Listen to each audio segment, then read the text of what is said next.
8 top gamers को एक virtual reality game test करने के लिए इनविटेशन दिया जाता है, जिसमें जीतने वाले के लिए $1 लाख का इनाम रखा होता है। जब सभी गेमर्स बताई गई जगह पर पहुंचते हैं तो उनको एक रोबोटिक वॉइस उनके यूजर नेम से टैबलेट में साइन इन करने को कहती है। इसके बाद उन सबको मोशन कैप्शन सूट पहनने को कहा जाता है। इसके बाद उनको एक दूसरे कमरे में ले जाया जाता है, जहाँ उनको एक मशीन में स्कैन किया जाता है। इसके बाद सभी को हाईटेक आर्मर्स दिए जाते हैं जो हाईली एडवांस टेक्नोलॉजी से बने होते हैं। जाहिद, जो कि एक मुस्लिम होता है, वो आर्मर पहनने से मना कर देता है क्योंकि आर्मर पर उसका यूजर _1 लिखा होता है। तभी रोबोटिक वॉइस आती है और कहती है कि जब तक सभी अपने गियर्स पहन नहीं लेंगे तब तक गेम शुरू नहीं हो सकती। लेकिन जाहिद को कुछ सही नहीं लगता और वो वहां से जाने लगता है। जाहिद दरवाजा खोलने की कोशिश करता है तो वो देखता है कि दरवाजा लॉक हो चुका है, जिसे अंदर से नहीं खोला जा सकता। शैली जाहिद को समझाती है, जिसके बाद जाहिद अपने गियर्स पहन लेता है। एक बार जब हर कोई अपना वर्चुअल रियलिटी वाला हेलमेट पहन लेता है तो वो कमरा एक हाईटेक ऑफिस बिल्डिंग की जगह ले लेता है। उन सभी के सूट्स आर्मी की ड्रेस में बदल जाते हैं। एक नकली सार्जेंट वहां आता है और उन सभी को उनके टारगेट के बारे में बताता है। सभी अपना हेलमेट खोलकर ये कंफर्म करते हैं कि हमारे अलावा यहाँ कोई और प्लेयर तो नहीं है। वो सभी सार्जेंट के पीछे चल देते हैं। सार्जेंट उनको वेपन्स देता है। उन सभी को वो वेपन्स एकदम असली लगते हैं, जिनको वो टच और फील कर सकते थे। सार्जेंट उनको हथियार चलाने सिखाता है कि इनका इस्तेमाल कैसे करना है। उनमें से कुछ तो अच्छे से हथियार चला लेते हैं, लेकिन कुछ टारगेट मिस कर देते हैं। सार्जेंट उनको बताता है कि तुम्हारी बुलेट प्रूफ वेस्ट ही तुम्हारा इकलौता फॉर्म ऑफ डिफेंस है और अगर दुश्मन का एक डायरेक्ट शॉट इस पर लगा तो तुम इसे खो दोगे। अपनी बात को साबित करने के लिए सार्जेंट 2 लोगों पर गोली चला देता है और वो दोनों अपनी वेस्ट खो देते हैं। सार्जेंट उनको कहता है कि बिल्डिंग में खतरनाक आतंकवादियों ने कब्जा कर लिया है और तुम्हारा मेन गोल सभी आतंकवादियों को खत्म करके नीचे तक जाना है और जो भी वहां तक पहुंच जाएगा उसको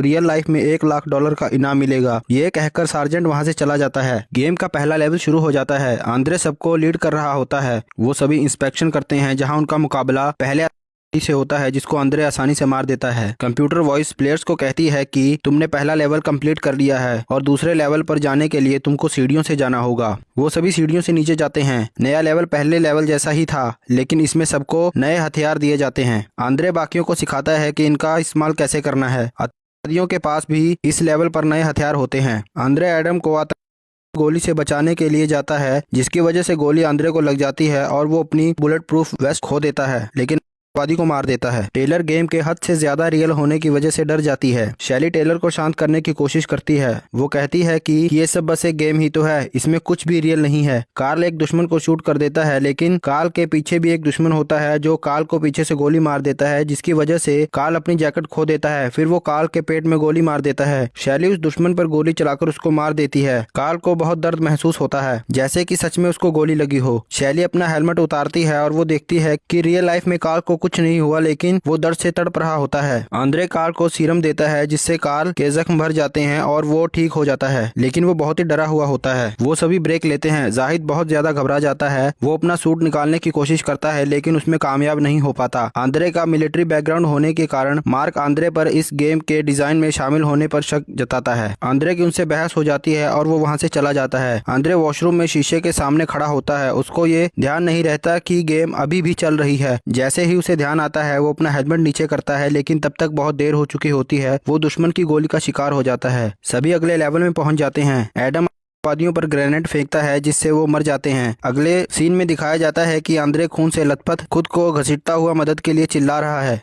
कंप्यूटर वॉइस कहती है कि प्लेयर्स ने ये लेवल कंप्लीट कर लिया है। उन सभी को आंद्रे की आवाज सुनाई देती है। वो उसकी हेल्प करने के लिए उसे ढूंढने लगते हैं। उधर आंद्रे को एक टाइमर सुनाई देता है, जिसके खत्म होते ही आंद्रे के हेलमेट से एक हाई वोल्टेज करंट उसके दिमाग को लगता है, जिससे उसकी मौत हो जाती है। बाकी प्लेयर्स जब तक उस तक पहुंचते हैं तब तक उसकी मौत हो चुकी होती है। जाहिद कार्ल को अपना हेलमेट तोड़ने को कहता है, जिसे वो हटा नहीं सकता। कार्ल फायर एक्सटिंग्विशर से हेलमेट को तोड़ने की कोशिश करता है, लेकिन वो कामयाब नहीं हो पाता। वर्चुअल रियलिटी में सार्जेंट आ जाता है और जाहिद को पीटता है। वो सभी प्लेयर्स को कहता है कि अगर किसी ने भी गेम के रूल्स को तोड़ने या इससे निकलने की कोशिश की तो इनको इसके रियल कॉन्सिक्वेंसेस भुगतने पड़ेंगे। दूसरा कोई ऑप्शन ना होने के कारण सभी अगले लेवल पर जाने लगते हैं। कुछ लेवल्स को पार करने के बाद एडम और कार्ल जख्मी हो जाते हैं। उनकी टीम उन दोनों को बचाने के लिए सीरम का इस्तेमाल करती है। काफी टाइम बाद वो देखते हैं कि असली दुनिया में रात हो चुकी है। थके हुए प्लेयर्स एक बार फिर से वहां से निकलने की कोशिश करते हैं। जाहिद और कार्ल खिड़की को तोड़ने की कोशिश करते हैं, लेकिन तभी सार्जेंट वहां आ जाता है और वो जाहिद की टांग तोड़ देता है। इस बार जाहिद की टांग असल दुनिया में भी टूट जाती है। जाहिद बाकियों को कहता है कि तुम मुझे कहीं छुपा दो और तुम आगे बढ़ते रहो। कुछ टाइम बाद वो ब्लड लॉस होने की वजह से मर जाता है। नया लेवल शुरू हो जाता है और मार्कोस दुश्मन से लड़ते हुए घायल हो जाता है। शैली मार्कस को बचाने के लिए उसे सीरम दे देती है। टेलर दूसरों से अलग होकर बाथरूम में छुप जाती है ताकि वो किसी भी तरीके से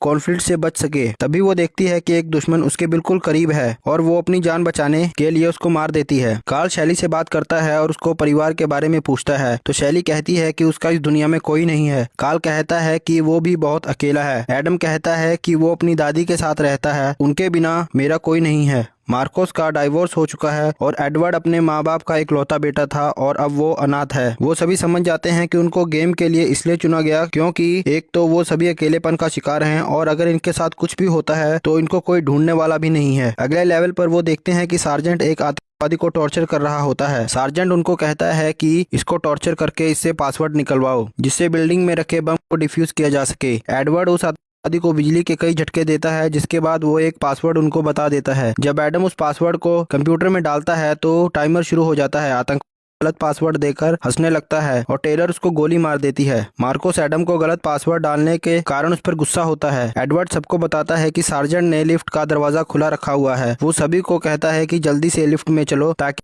स्पॉट से बच सकें। सभी लिफ्ट में चले जाते हैं मगर लिफ्ट बीच में रुक जाती है। मार्कोस लिफ्ट का दरवाजा खोलता है और सभी को बाहर निकलने में मदद करता है लेकिन एडम को पासवर्ड गलत डालने के कारण लिफ्ट में अपने साथ रोक लेता है। मार्को और एडम आगे उतरते हैं जबकि बाकी सभी ऐसी जगह पहुंचते हैं जहां और भी हथियार होते हैं और लेवल को कंटिन्यू रखते हैं। मार्को एडम को के लिए एक चारे के रूप में इस्तेमाल करता है और एडम को गोली लग जाती है। मार्को को मार देता है और एडम को मरने के लिए वहीं छोड़ देता है। टेलर को एक सीरम मिल जाती है। मार्को टेलर को कहता है कि ये सीरम मुझे दे दो लेकिन टेलर उसे मना कर देती है। काफी बहस के बाद मार्को टेलर को भी मार देता है और उससे सीरम ले लेता है। मार्को और कार्ल मिलते हैं और एक दूसरे से बाकियों के बारे में पूछते हैं। कार्ल टेलर को नीचे पड़े हुए देखता है जिससे वो समझ जाता है कि मार्को गद्दार है। कार्ल वर्चुअल वर्ल्ड से बाहर आ जाता है और वो मार्को के साथ लड़ने लगता है। मार्को कार्ल को हराने में कामयाब हो जाता है। तभी सार्जेंट वहां आ जाता है और गेम के रूल तोड़कर अपने साथी को मारने के कारण वो मार्को को मार देता है। आखिरी बचे तीनों लोग आखिरी स्टेज बेसमेंट तक पहुंच जाते हैं। जब वो ये सोचते हैं कि वो डिफ्यूज करके लेवल पार कर लेंगे तभी वहां खड़ी एक वैन से एक कार्ल को शूट कर देता है और बाकी छुपने लगते हैं। कार्ल के पास बस एक सीरम बची होती है। इससे पहले कि वो इसको यूज कर पाता शैली भी जख्मी हो जाती है। कार्ल डिसाइड करता है कि वो खुद को सेक्रीफाइस करके शैली को बचाएगा और वो शैली को सीरम दे देता है। एडवर्ड एक रॉकेट लॉन्चर